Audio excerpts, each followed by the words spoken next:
Good evening. This is Pastor Barbara, aka Preacher with Paris, aka Barbara Shelton on some videos. Tonight is the 6th of September. We had a lovely couple of days here in Lake Arrowhead. We were expecting really hot weather, and as I was telling my live group, because this is Wednesday night, on Wednesday night we have a live group studying the Old Testament. I was telling them I have relatives from Florida here, and we thought we were going to have 90-degree weather. We had much nicer weather, and it's lovely on the lake. We took a cruise, an hour cruise on the lake, and we've been listening to what Governor Scott has said, or basically his saying what he doesn't know might be happening, and those people in Florida are asking for prayer. In chapter 20,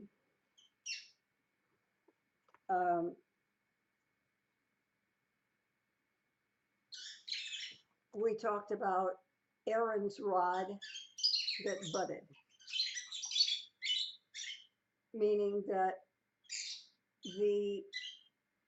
not only did a leaf or a bud spring out, but a plant. And in addition to a plant, actual nuts came out. There were those who thought they were as important and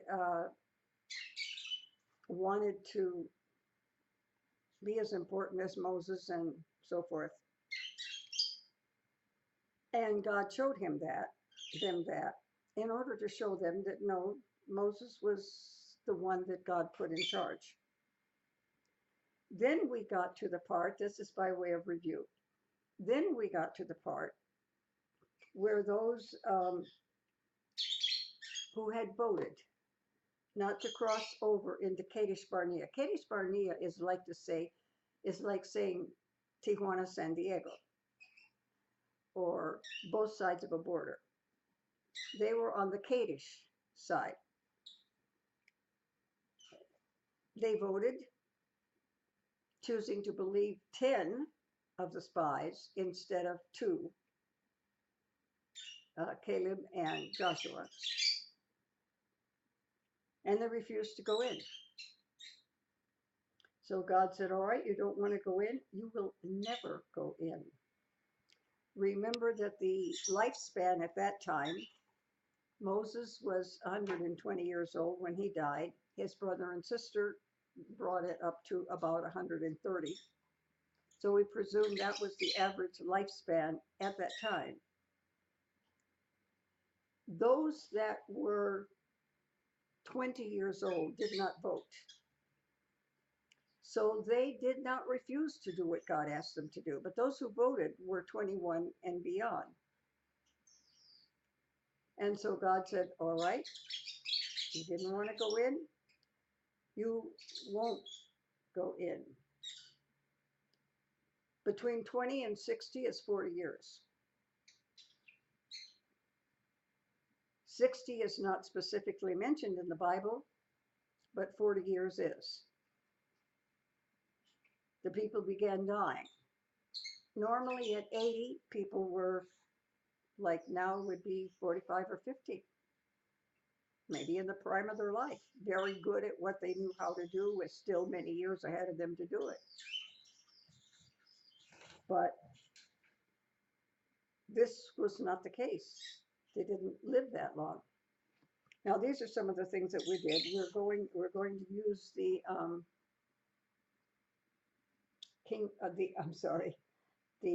Dead Sea Scrolls. The translation was done in the last, well, it was in the 40s when it was discovered. So it's been half a lifetime ago for me, a lifetime ago perhaps for some of you. In verse 12 of chapter 20, it says, but the Lord said to Moses and Aaron, Moses and Aaron. Moses, the one God chose to tell what he intended to do. And Aaron, because Moses said, well, I don't talk very good, I don't express myself very well to the people, I stutter. And God said, all right, I'll tell you. You tell your brother Aaron. Aaron then becomes the high priest. Because you did not believe in me to show my excuse me, holiness in the eyes of the Israelites. In other words, you didn't believe I'd say I'd do what I do. I said I would let you go into the land. You would live in houses that other people built. You wouldn't have to go in and dig a well for water. You would drink water from wells that were already there. Therefore, you shall not bring this assembly into the land I've given them. So now, not only the people who are above the age of 60 are not going to go in. Moses is not going in. Aaron's not going in.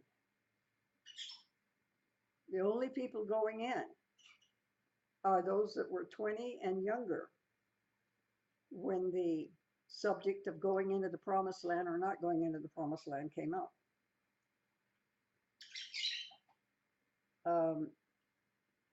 Moses sent messengers from Kadesh to the king of Eden. Israel is a very narrow country. If this is Israel, then right here is Edom.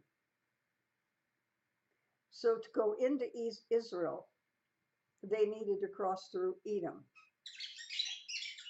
This is kind of just part of Jordan and south of Jordan, if I remember the map correctly. Moses sent messengers from Kadesh, the border where they should have crossed over, to the king of Edom. Now, he wanted to go through that country. So he tells the king, all we want to do is walk through. We don't want to disturb you. We don't want anything from you. We just want permission to walk through. You know the adversary that has befallen us, how our ancestors went down to Egypt. He's talking about Jacob, whose name is Israel, and his 12 sons. They went down into Egypt because there was a famine. So, welcome. We got somebody I haven't seen for a while, just dropped in. For a long time, the Egyptians mistreated us and our ancestors. Yeah, 400 years, treating them like slaves. The people that first accept Joseph eventually made Joseph the second and most important person in the country after the Pharaoh. But after they died, Joseph died. After the Pharaoh that appreciated Joseph died, the other people didn't know all the history. Calvin Coolidge was president when I was born, and then came Franklin Delano Roosevelt, who was elected 4 times. I don't know a lot about those presidents that came before that, but I do recall a great deal about all of those during that time. He said they treated us and our ancestors badly, but we cried to the Lord. He heard our voice, and he sent an angel and brought us out of Egypt. And here we are in Kadesh. Kadesh, one side of the border, Barnea on the other side of the border. They're in Kadesh, they're wanting to cross over. You shall not pass through us. or I will come out with a sword against you. So the Israelites said, this is what the king of Eden said, don't you dare cross the border and come into our country. We'll kill you with a sword. Um, and he said, just let us pass through your country. We will not go through any field or vineyard. We're not going to eat your corn. We're not going to eat your grapes. We won't drink any water from any well. I presume they planned on carrying enough water and just not drinking a whole bunch of water until they got through Edom. We will go along the king's highway and not turn to the right hand or to the left until we have crossed your border. We just want to walk through your country to get where we're going. But Edom said to him, you shall not pass through us, or we'll come with a sword against you. You shall not pass through us. And then he repeated it. All right. We're still in chapter 20 of Numbers. Edom came out against them with many soldiers and with a strong force. Thus Edom refused to give Israel passage through its territory, so Israel turned away from him. You know that sometimes I like to tell you the things in advance of what are going to happen. So as we go through the Bible, you can see that some of these things are happening. Believe me, Edom never becomes friendly with Israel. Now, God has told not only all the people that voted against going in that they're never going to go into the promised land. He has just told Moses and Aaron. Moses is the leader God chose. Aaron is his brother, who God said, make him the high priest. At this point in time, Aaron has sons.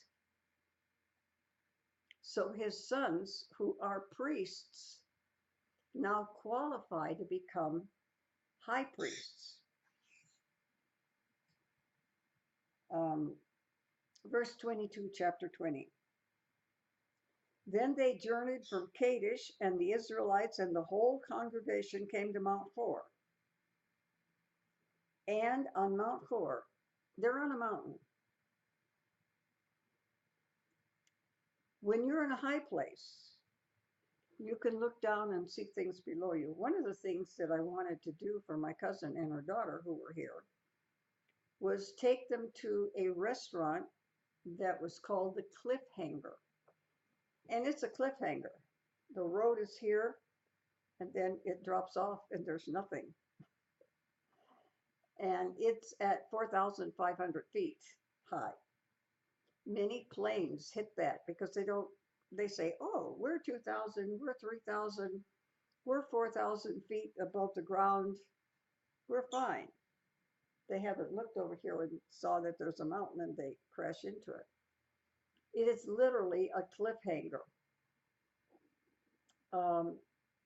It's like this, and the thing is here. So they're really kind of a little bit on top of the road and the side of the road, and the rest is a cliff. But all of this gorgeous going all the way down to San Bernardino. It's beautiful. Now, we were there and it was a bit cloudy. I'm hoping tomorrow when they pass by, they get to see the whole thing.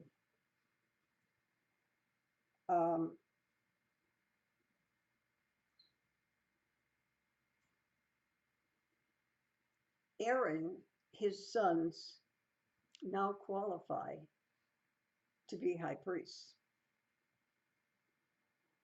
They came to Mount Hor. When you're on a mountain, you can see for miles and miles and miles and miles. If I step out onto my deck and look that way, I see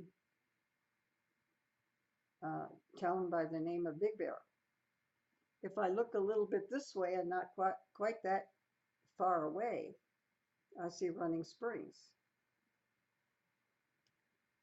If I go out at night and all I can see are city lights, I'm looking at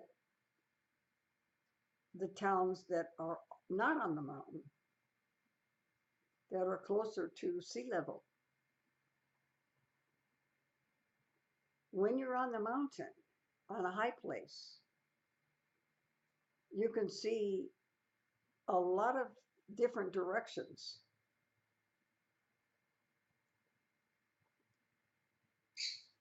And verse 23, the Lord spoke to Moses and Aaron on Mount Hor, on the border of the land of Edom. In other words, Edom, where they wanted to go through, they didn't go through, but they were close to the border. And God said, Aaron will be gathered to his people.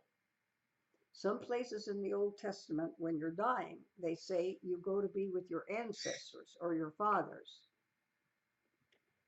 To be gathered to your people means the same thing. You're going to die. You're going to die with your ancestors who have died before you. For he shall not enter the land that I have given the Israelites, because you rebelled at my command at the waters of Meribah. Take Aaron and his son Eleazar. God had asked him to speak to the rock, and he hid it. We have to learn that whatever the Lord asks us to do, we do it consistently, not just the part of it we like. And they disobeyed. They got water out of the rock, but not in the exact manner God told them. Now, either God's boss or he's not. If he's not boss, then we are. Eleazar, he said, take Aaron's son Eleazar and bring him up to Mount Hor. Take the Aaron's garments off. What do they have to take off of him? Well, over his tunic is a shorter tunic. Remember, it has a front and a back, and there's buttons of onyx on each shoulder that they're hooked to hook the front to the back. But most important, the high priest, and only the high priest, has a breastplate. Inside of the breastplate are two either stones or coins or something similar. And those are how a person, unlike Moses, that God called and talked to face, how God revealed himself to others. They would go to the high priest. The high priest would be asked a question that could be answered yes or no. And then the Urim and Thummim from within this breastplate, which was like a little muff, whatever they did with it, whether they threw it, who knew? Who knows? The Bible doesn't tell us specifically. The answer would be yes or no. For example, if they needed to know who did something, they would say, the person who did this, are they from the tribe of Reuben? You'd get a yes or a no. If you got a no, okay, the person that did this, are they from the tribe of Simeon? Let's say you got a yes. Then within that tribe, you've got families. The person that did this, are they from the family of so-and-so? And by asking a number of questions that could be answered yes or no, you could pinpoint and get an answer to anything you're asking God through the high priest. That's why the high priest's garments were important. This was not a gift of the Spirit that God gave the high priest. This was simply the breastplate and the Urim and Thummim within it, and this system of asking questions that could be answered yes or no. Let's see where I was when I lost my place. It said, Aaron will be gathered to his people. Then Moses, they took the clothing off of Aaron and put it on his son Eleazar. Moses stripped Aaron of his garments and put them on his son Eleazar, and Aaron died there on top of the mountain. And Moses and Eleazar came down from the mountain. And when the congregation saw that Aaron was dead, the house of Israel wept for Aaron 30 days. I remember so well in World War II, the mourning that went on, M-O-U-R-N, M-O-U-R-N, not mourning like good morning, but the mourning, the sadness that lasted for some time. A black wreath on the door. Sometimes when a police officer is killed in the line of duty, you'll see the other police officers will put a black patch on their arm. It's a symbol saying we're in mourning for somebody who has passed away. It is customary to mourn someone you love. It's customary to mourn someone you respect. And it's customary to mourn somebody who has an high office. And certainly the office of high priest is a high office. And so he was mourned for 30 days. Now we're in chapter 21. When the Canaanite, the king of Arad, who dwelt in the Negev, heard that Israel was coming up the road, he fought against Israel and took some of them captive, meaning he didn't kill them, but he didn't let them go. So Israel made a vow to the Lord and said, if you will indeed deliver this people into my hand,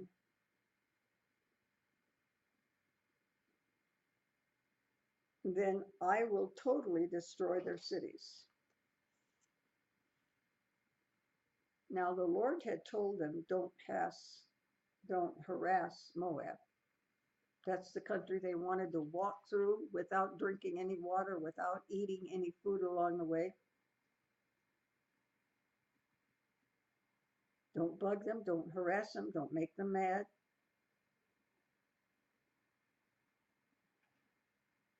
I will not only give you its land as a possession, since I've given heir to the descendants of Lot for a possession. When Sodom and Gomorrah was destroyed, Lot and his family came out, and God gave them a certain little place where they could live, since Sodom and Gomorrah had been destroyed. So now God is reminding him of that. And he said, I've given into your hand, and he speaks of the king of Heshbon, start taking possession and engage in battle. Now they're not asking just to walk through. He's saying, take over. And if necessary, go to war. Today I will put into the dead and fear of you upon the peoples that are under the whole heaven, who will hear the news and will tremble and be in anguish of you. God is telling the Israelites, word is going to get around the world. Now, the world was not as populated then as it is now. But people traveled from place to place to place selling things. News got around. So he's saying, God is saying, the news is going to get around. I'm powerful. If the Israelites are serving me, they're powerful. And the world will tremble and be in anguish of you. If the translation seems a little strange to you, remember it's a translation that's less than 20 years old. And it comes from the Dead Sea Scrolls that were found in caves near the Dead Sea in Israel. Then Israel sent messengers to Sihon, king of the Amorites, saying, let me pass through your land. Now we're going up on chapter 22.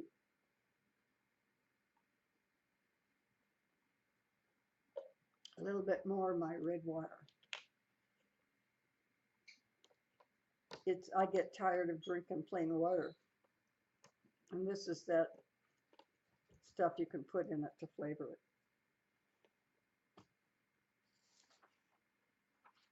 Okay. Moab, the country that wouldn't let him walk through, sent messengers to Balaam, the son of Beor, at Pethor, which is near the Euphrates River. The Euphrates River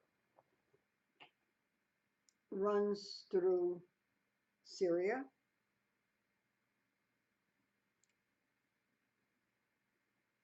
I don't know if it's just Iraq or Iraq and Iran. And then as you go farther south, it runs all the way down to the Gulf and into the ocean. It's whenever they speak of the Great River, when they speak of the Great Sea, they're talking about the Mediterranean. When they're talking about the Great River, they're talking about Euphrates. Now, something that you may not be aware of. You know that eventually Israel will cross the Jordan River and will go into the land and occupy it. But they don't occupy everything God gave them. God is going to tell them, when you go in, walk through it. Every place you walk is yours. But if there's a part of the land you don't walk through, sorry, you got to walk through.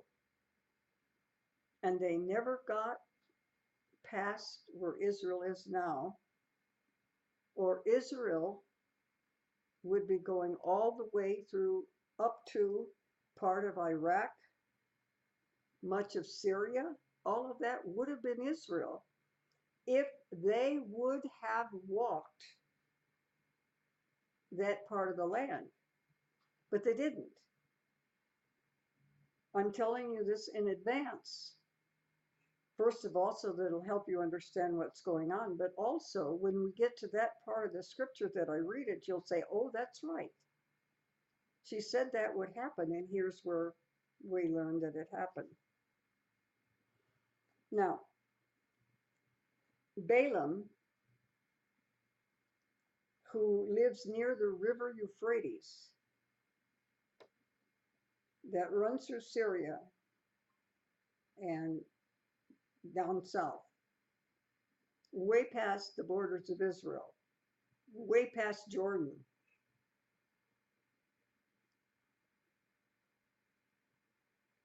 The descendants of the people to there were saying, a people has come out of Egypt. They cover the face of the earth. Come on, the Jews don't cover the face of the earth, especially back then. But you know, people, they get excited, they get whatever about something, and they go to extremes in their language. So this king says, this is interesting. You think talking birds are interesting? Wait till we get to a talking mule. Come down now and curse this people, for they're too mighty for me. A king of a country says, These people are all over the world. I want them cursed so that they'll not succeed in what they're doing, but they'll have failure in what they're doing. Perhaps I shall be able to defeat them and drive them from the land, for I know that the one whom you bless is blessed, and the one that you curse is cursed. Here's a man who is some type of a prophet, not anything that we have as prophets in either the Old or the New Testament, but if you consider outside of Jewish and Christian faith, a type of prophet. And his reputation is, if he curses somebody, they're cursed. And if he blesses somebody, they're blessed. I know people that think they're like that. So the elders of Moab and the elders of Midian departed with the fees for divination in their hand. What they're going to pay this person to curse Israel. They've got the money in their hand. In verse 11, they say, see, this people has come out of Egypt and they cover the face of the earth, and they're dwelling next to me. Curse them.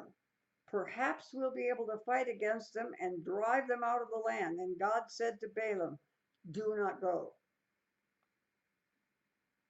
We run in the New Testament in the book of Acts into a person who does this kind of thing. It's one of the black arts. It's not anything that we suggest Christians have anything to do with, but people like that do exist or have from time to time.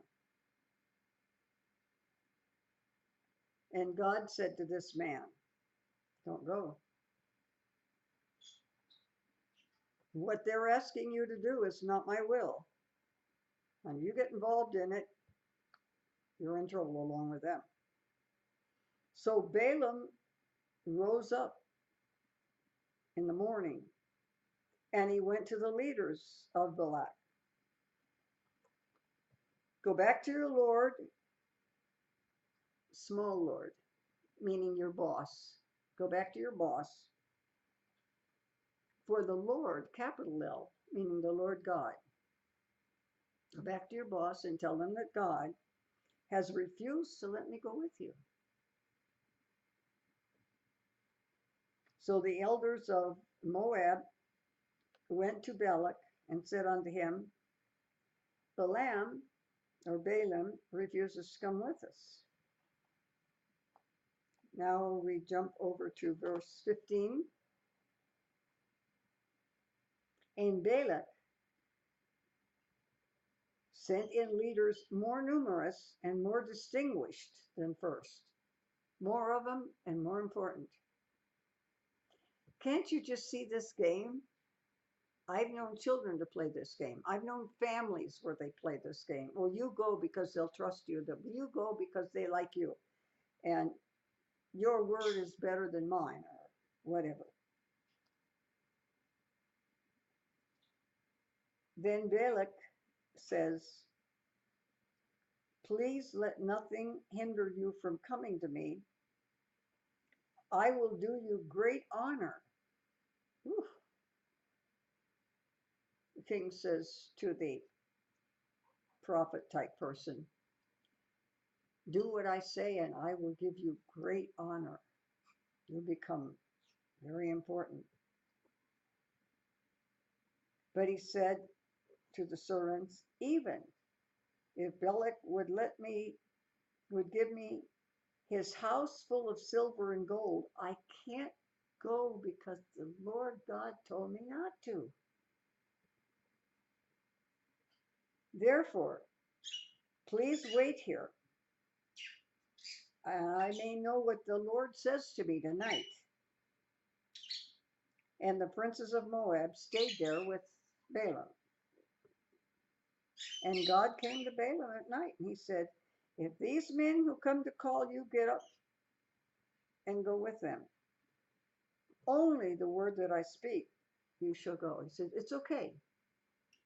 God's telling him, They want you to go with them? Okay, go with them.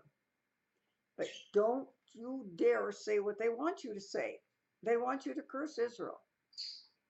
You can go with them, but only say what I tell you to say. Verse 21. So Balaam gets up in the morning, he saddles his donkey, and he goes with the leaders of Moab. Now, Moab's a country that didn't want him to go through to begin with. God's anger was inflamed because he went and the angel of the Lord stood in the road as an adversary against him. You're going down the road, there on the road is an angel. How many angels have you seen lately? Not a lot. Many angels, there's no intention that you should ever see them. So in the middle of the road that they're going to go down is an angel.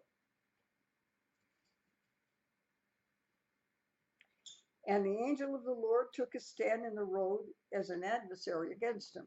So they got to go down this road, right? And right in the middle of this road, here's an angel. He was riding on his donkey, and two servants were with him. The donkey saw the angel. Smart donkey. Sometimes our own thoughts, our own beliefs keep us from seeing the truth. And animals who don't have moral problems sometimes are wiser than people are.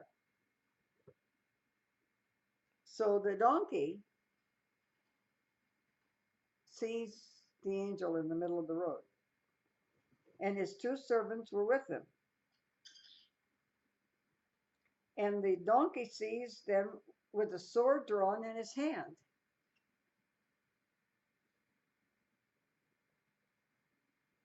So the donkey turned off from the road. The donkey's not going to walk into somebody with a sword. So the donkey moves over and gets off the road. And he goes into a field. So what happens? Balaam hits his donkey. I used to train dogs. If I'm training them and they're supposed to go and they don't go, you give them a little nudge. So he hits the donkey to turn it back to the road. Then the angel of the Lord stood in the path between the vineyard and the wall on the side. In other words, there's nowhere to go.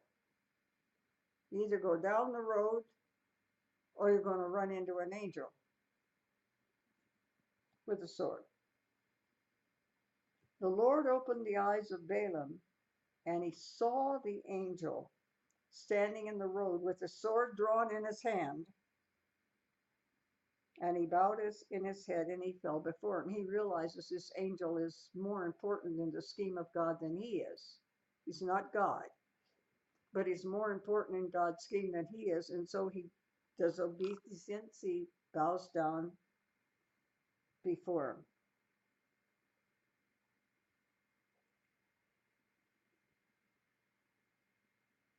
And the angel of the Lord said to him, "Why did you strike your donkey 3 times?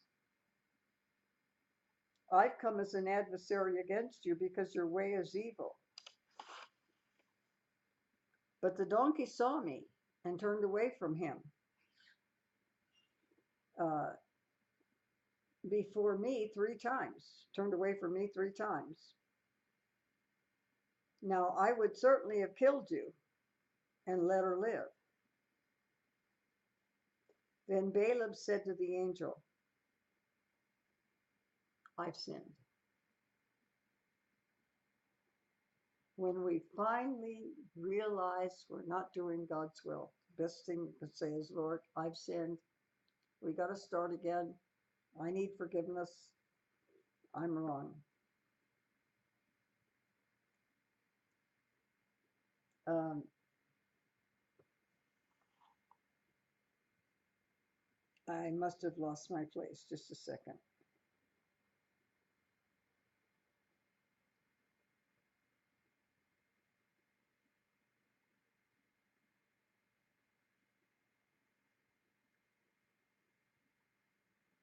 In chapter 24 now. Well, I got to back up.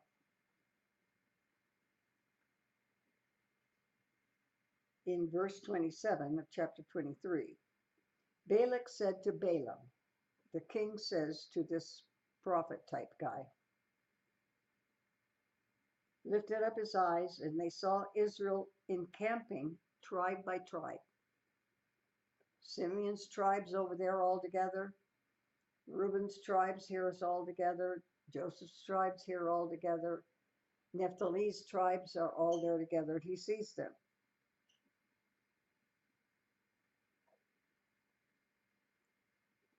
And he says, I will take you to another place. Do you know people that are slow learners? You teach them something, you think you've taught them something, and they go out and do something stupid anyway, and then you try to teach them something else, and they still go out and do something stupid. Well, Balaam said to Balak, first he says, come now, I'll take you to another place. Maybe it'll please God there.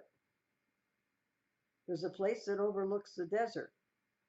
And Balaam said to Balak, boy, they're really trying to get on God's good side.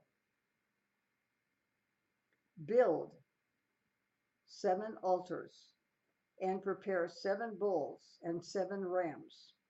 So Balak did as Balaam had said and offered a bull and a ram on every altar. Now we're in chapter 24. Now when Balaam saw that it pleased the Lord to bless Israel, he did not go as at other times to look for the omens, but he set his face toward the wilderness. He now realizes God has taken over. And he lifted up his eyes and saw Israel camping then. And the Spirit of the Lord came upon him. And he uttered his oracle. This is what he said. I call him the prophet type guy because people like that, we have a few of them in the Bible. We don't have a name for them. They know what God is all about, but they don't always follow him. When Balaam saw that the Lord was going to bless Israel, he didn't look for omens, but he looked at the wilderness. And Balaam lifted up his eyes, and he saw them camping by tribes. And the Spirit of God came upon him. And this is what he said. The oracle of Balaam, son of Beor, and the oracle of the man whose eyes is open, the oracle of one who hears the words of God, who sees the vision of the Almighty, who falls down, yet his eyes are uncovered, meaning he can see, he knows what's going on. How fair are your tents, how beautiful, how lovely. O Jacob, another name for Israel, your encampments. O Israel, like valleys that stretch out, like gardens beside a river, like tents that the Lord has sent up, like cedar trees next to the water that flow from buckets. And his seed will be many waters, and his king will be higher than Agag, and his kingdom will be exalted. God who brings them out of Egypt. Oh my, he's really speaking the word of God. He will break their bones in pieces and run them through with arrows. He is ugly. He stretches out like a lion, like a lioness who dares rouse him. Blessed is everyone who blesses you, and cursed is everybody who curses you. He's speaking the truth. Now we're on verse 25. Uh, we can go because this particular book has skipped some verses, so it makes it much shorter. And we can still go for a few minutes, and I will probably end when we get to chapter 26, but there's only a few verses and I'll be there. Then the Lord said to Moses, take all the leaders of the people. Remember, every tribe had certain leaders. Take all the leaders of the people and impale them before the Lord in the sun, so that the fierce anger of the Lord may turn away from Israel. These were people who encouraged others not to do what Moses said, not to do what God said, but to do what they thought made a lot of sense. And God says to Moses, you take those people. They were supposed to be leaders, but they were setting very bad examples. So Moses said to the judges of Israel, each of you must slay his men who have yoked themselves to Baal. Behold, one of the Israelites came and brought his family, a Midianite woman, in the sight of Moses, in the sight of the whole congregation. They were weeping at the entrance of the tent of the meeting. They were standing in front of the tabernacle, and they were crying. Phinehas, the son of Eleazar, who was the son of Aaron, Aaron's grandson. Right now, Aaron's son Eleazar is high priest. Perhaps one day, this fellow will be high priest. He's his son. He saw it. He rose up from the midst of the congregation. He had a spear in his hand. He went after the Israelite men into the tent and pierced them through.